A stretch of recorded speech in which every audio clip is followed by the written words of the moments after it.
Direct selling के कारोबार करने में सबसे चीज मेरे को जो अपील हुई उसके बारे में मैं समझा दूं, क्योंकि अभी हिंदुस्तान में अभी आप देखेंगे कि हिंदुस्तान में जब आप देखेंगे तो डायरेक्ट सेलिंग को नाम पर लेकर कई फ्रॉड किए गए हैं। यहां पर लोग बाग समझ नहीं पाते कि डायरेक्ट सेलिंग क्या है, मनी सर्कुलेशन क्या है, जब ये क्लियरिटी ही नहीं है।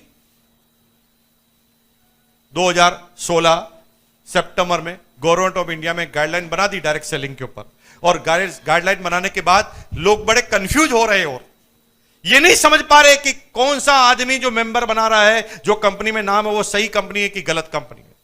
लेकिन तभी आप देखते हैं कि इसके अंदर क्लियरिटी जैसे जैसे आती जा रही है वो सारी फर्जियों का नामो निशान खत्म होता जा रहा है। मेरे को जो चीज अपील की, किसी भी बिजनेस को करने से पहले उस बिजनेस के कल्चर को जान लेना जरूरी है, क्योंकि समय, परिस्थिति और स्थान के हिसाब से सारे नियम और निर्णय बदल जाते हैं।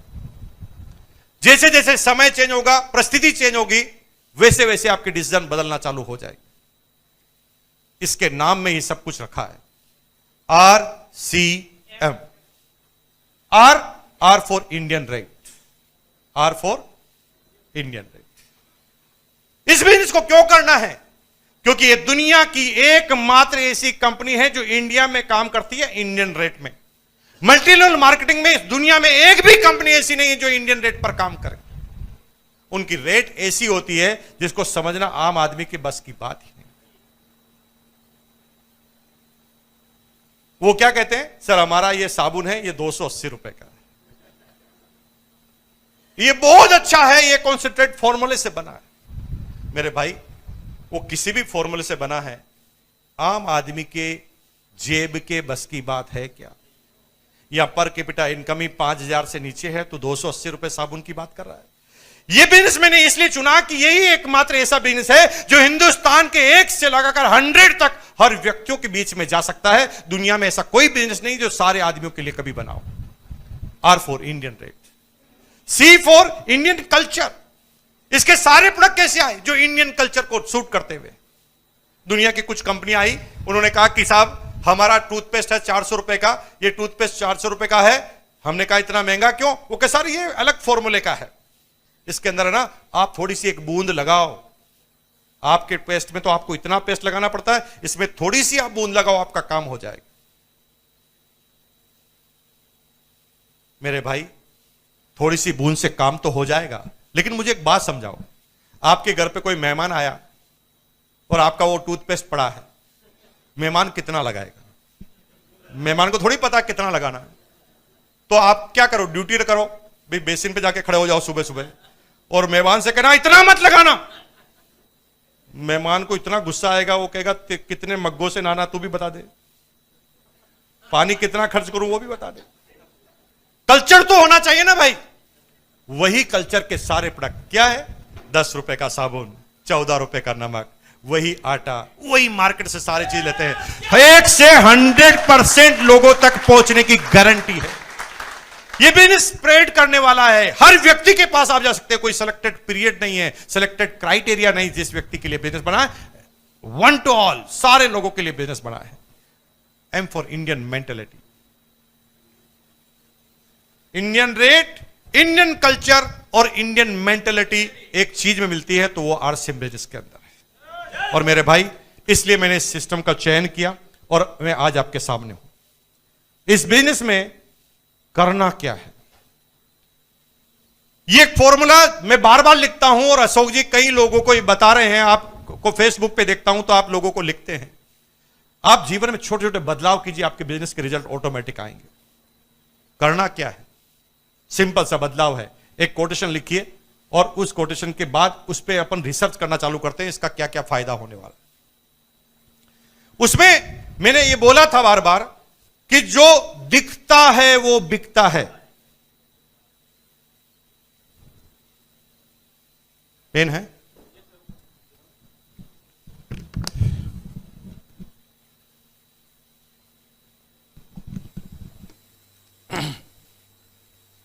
Thank you.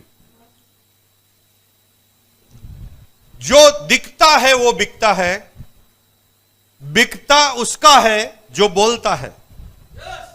जो दिखता है वो बिकता है, बिकता उसका है जो, और बार बार उसका बिकता है जो सच बोलता है।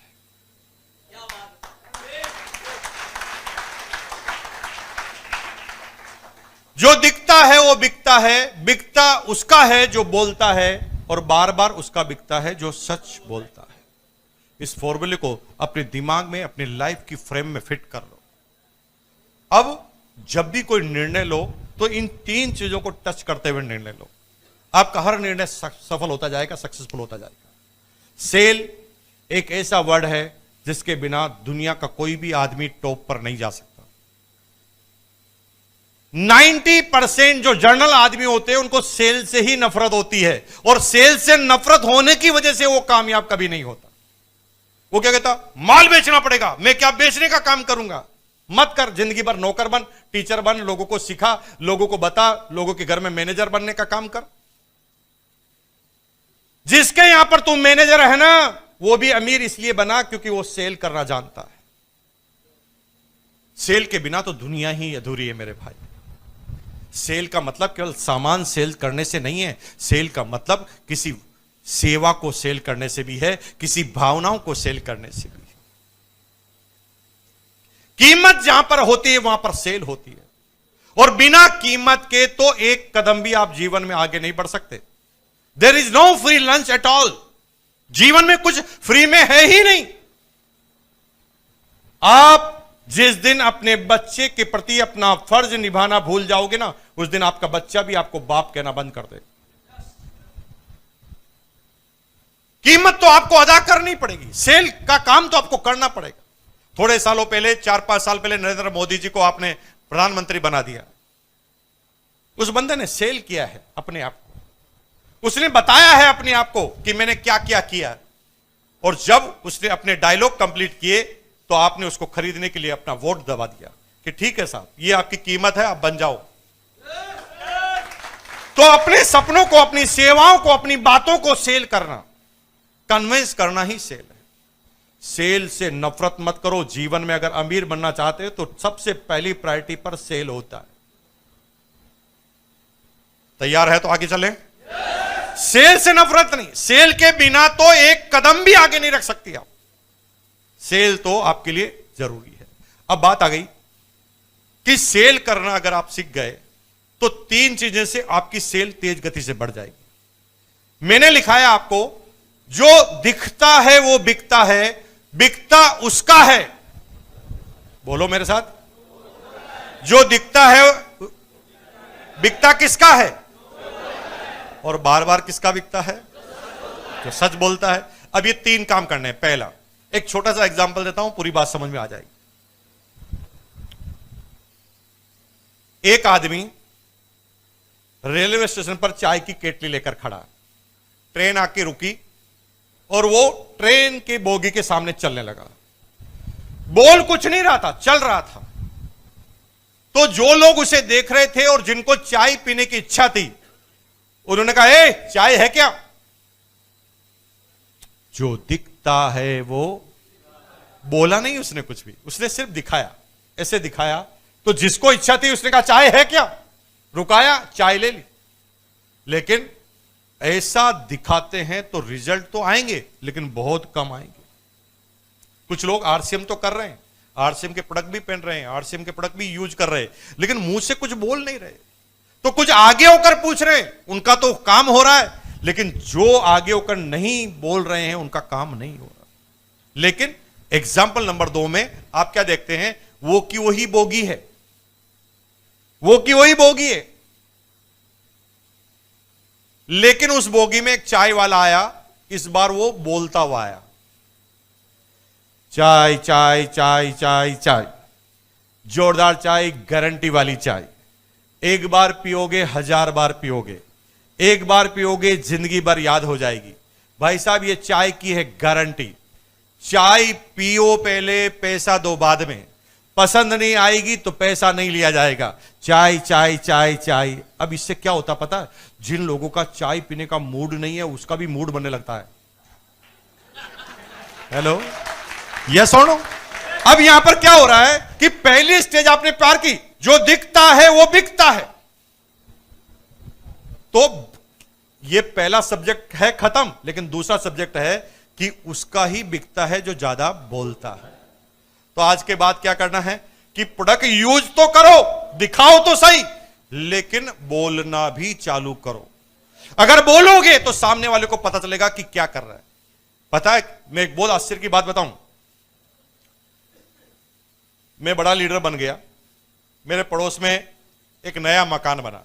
अब मैं बड़ा लीडर अपने आप को साला बड़ा मानता हूं मैं, तो मैंने कहा यार अब क्या बताना किसको, हार से मैंने सब ठीक चल रहा है।